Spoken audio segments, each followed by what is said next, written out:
Hello out there, everybody. Manny here at Area 503. I hope you all have been well since our last video. And today I just want to talk to you all about an old and somewhat famous event known as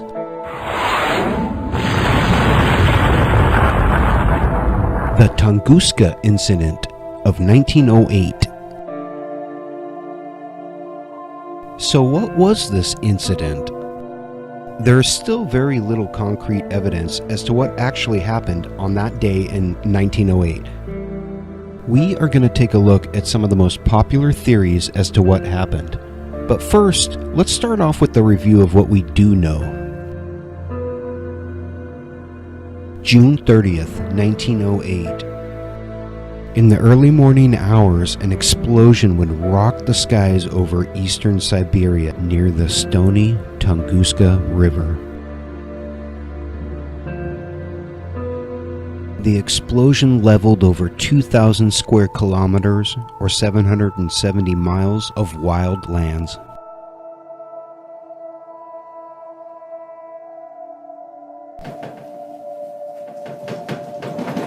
It's estimated that the explosion would have rated about a 5.0 on the Richter scale, and that it would also be rated at about 15 megatons. That's 1,000 times the power of the Hiroshima bomb.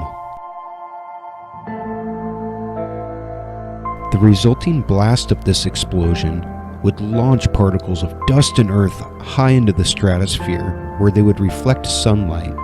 This phenomenon lit up the night sky from Europe to Asia for 3 to 4 days after the event. Now, even though this was a remote part of eastern Siberia, there were a few eyewitnesses to the event. However, it wouldn't be until years later, when Leonid Kulik would be sent to investigate, that their stories would come out and be documented. In 1921, Kulik, who is a Russian mineralogist, is in the area doing a survey for the Soviet Academy of Sciences. While interviewing local residents, he hears stories about the Tunguska event,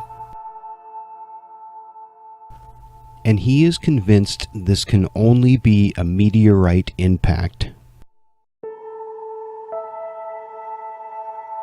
After returning from his survey, Kulik convinces the Russian government to fund an expedition based on the hopes of finding meteoric iron. In 1927, Kulik would mount an expedition to return to the Tunguska River area. After arranging for local guides to lead him to the area, Kulik would describe the spectacle that he saw as overwhelming. Where he expected to find a crater and a meteor, instead he found a ground zero. It was a zone 8 kilometers or about 5 miles across, where the trees were scorched and devoid of branches, but were left standing upright. Later on in the 60s, this area would be photographed from satellites, and its shape would resemble a giant butterfly. The same pattern would be photographed where high-altitude nuclear weapons were tested.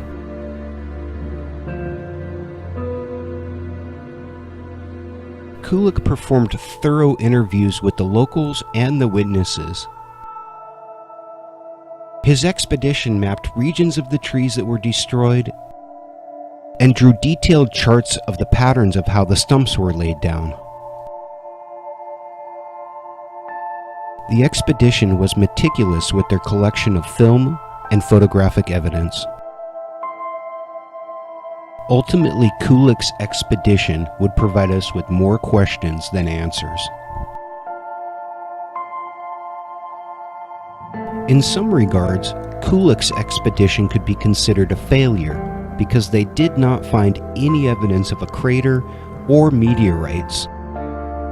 However, Kulik's data has been included in close to 1,000 research papers on this subject.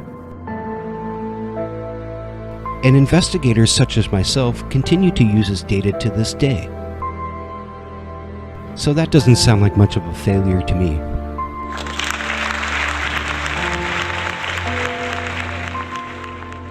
Over the next 10 years, Kulik would lead 3 more expeditions into the Tunguska region. He had found 3 bogs that he believed to be meteor craters. His expedition went to great lengths to drain out one of these bogs. But in the bottom of it, they found a tree root that was recently alive. That ruled out any possibility of it being a meteor-created bog. For all his hard work and his tenacity, Kulik and his expedition would ultimately find no evidence of a meteorite, and in 1938 they would order an aerial survey, pack up their gear, and head home, failing to answer the question of what really happened at Tunguska, leaving it up to us. Now, one of the more colorful theories about what happened at Tunguska is that our good old friend Nikola Tesla was involved somehow. The theory speculates that in 1908, at Tesla's Wardenclyffe facility, a secret experiment had gone horribly wrong. Tesla has run out of money and he's incurred some debt. So he takes out a mortgage on Wardenclyffe. And at this point, he is extremely eager for some sort of a breakthrough that he can capitalize on. And so he activates Wardenclyffe and his world system, launching a gigantic bolt of energy that skips across the stratosphere and detonates in Tunguska. Now, I am a huge fan of Tesla, which is why I included this in here.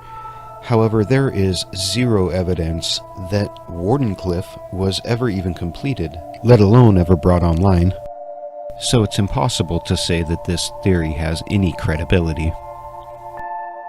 But it is fun to talk about. Now, there are other theories as well. One is that a large chunk of antimatter collided with the Earth.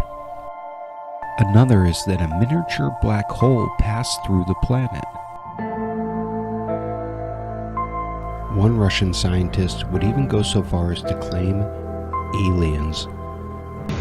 In 1947, Russian Army Colonel Alexander Kazantsev developed a remarkable theory based on information about the devastating consequences of America's atomic bomb attacks on Japan. И слушал радио. He was listening to the report about the nuclear bombardment. The announcer gave a very long and very detailed description of how and in which direction trees, houses had fallen, and so on. How everything was hit. He realized that what had happened in Hiroshima, exactly the same happened at Tunguska, only nearly half a century ago. Kazantsev hypothesized that the nuclear-like devastation seen at Tunguska must have been caused by the crash of a nuclear-powered alien spacecraft.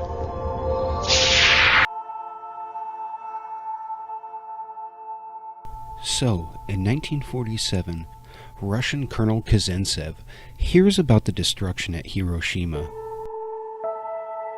and he remembers the reports of Tunguska and speculates that that could only have been caused by the nuclear explosion of a crashed alien ship. Now, I admit this is one of the more crazy theories, but I just gotta ask this. Why does it have to be a crashed alien ship? Could it maybe have been 2 alien ships? One that dropped a nuke on the other? Or maybe an alien ship that was sent here to nuke some kind of threat? I mean, any one of these scenarios is equally possible. But enough about the speculative theories. Let's go ahead and take a look at the next theory, which actually has some scientific data behind it.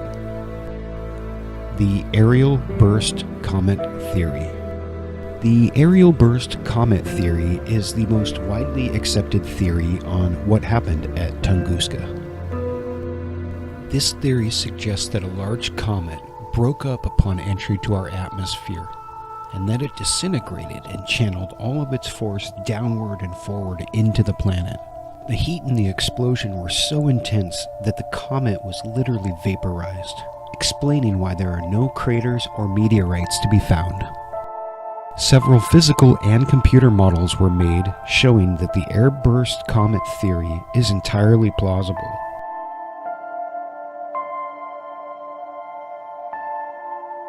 After the turn of the millennium, the proliferation of security cameras and dash cameras in Russia would lead to a resurgence in support of the aerial burst comet theory, when multiple cameras would detect meteorites entering the atmosphere.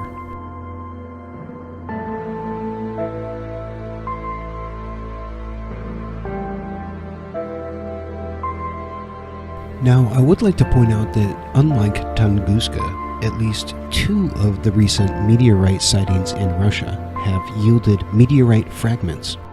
And as awe-inspiring as these events are,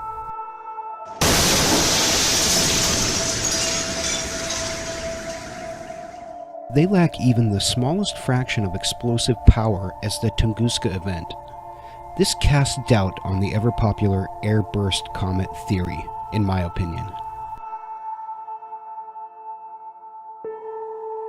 Over the years, multiple scientific expeditions have been sent to the Tunguska region. One was sent to analyze peat moss samples from around the epicenter. It was discovered that the peat moss samples from 1908 had elevated levels of carbon and nitrogen.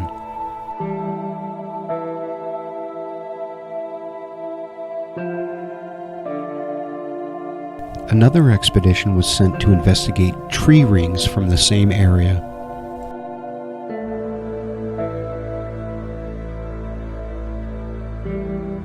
Trees that had survived the explosion had strange radiation damage originating from the direction of the blast. New growth tree rings showed accelerated growth and a larger ring pattern than was to be expected.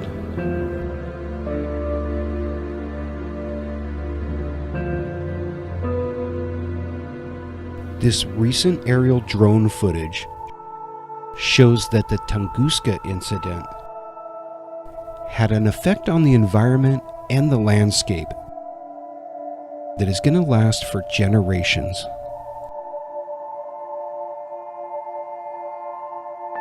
Recently in 2016, researchers at the Tomsk Poly University would find a meteorite that they would claim could possibly have come from the Tunguska Incident. The research team did not say much about the discovery, and there still has been no follow-up mention of it, so I am a little skeptical, but I thought it was important to include. Hopefully these meteorite fragments and all of the data can be analyzed and authenticated.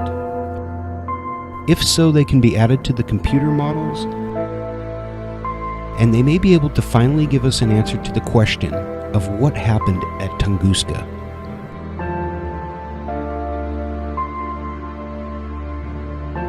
Ever since Leonid Kulik first heard the rumors of the Tunguska incident back in 1921, it has drawn the inquisitive to its mystery like a moth to flame.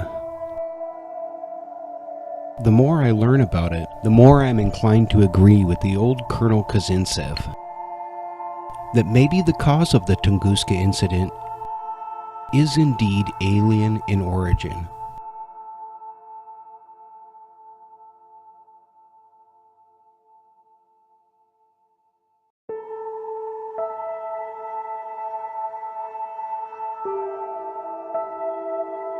And at least one longtime Tunguska resident agrees with me. He even claimed to have seen a UFO himself. Шел август месяц. Мои ребята ехали на теплоходе. В районе подкаменной Тунгуски они увидели по берегу летит шар.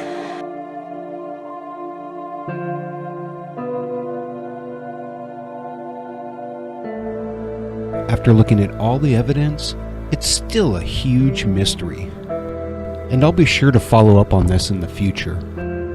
Well, folks, that's all I know on the Tunguska incident. I hope you all have enjoyed learning something with me here today. I know I have. As always, this has been Manny SixFingers at Area 503. I wish you all the best until our next video, and I am out of here to continue my search for universal truth.